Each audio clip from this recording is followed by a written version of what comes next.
কমলপুর আদালতের নতুন ভবনের উদ্বোধন হয়। কমলপুর বাইপাস সড়ক সংলগ্ন স্থানে গড়ে ওঠা ভবনের ডিজিটাল মাধ্যমে উদ্বোধন করেন সুপ্রিম কোর্টের বিচারপতি সূর্যকান্ত। উপস্থিত ছিলেন সুপ্রিম কোর্টের অপর বিচারপতি অনিরুদ্ধ বোস।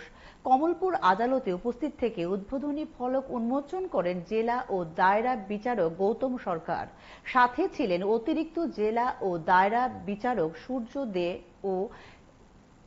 সূর্যদেব সিং প্রমুখ।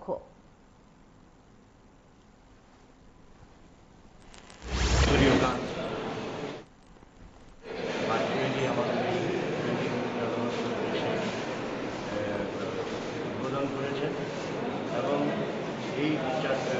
এটাকে একদম আধুনিক কোর্ট বিল্ডিং বলা যেতে পারে। এখানে সব ধরনের সমস্ত শ্রেণীর মানুষের জন্য, বিশেষ করে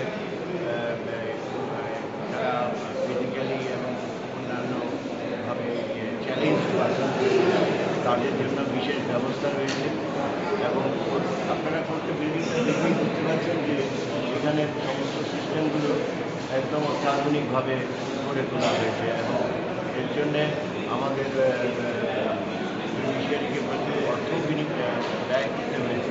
এখন আমরা আশা রাখবো আপনারা প্রত্যেক জনগণ এই কোর্ট বিল্ডিংয়ের যত্ন নেবে এবং ভবিষ্যতে এটা জনগণের প্রকৃত কাজেই আসবে।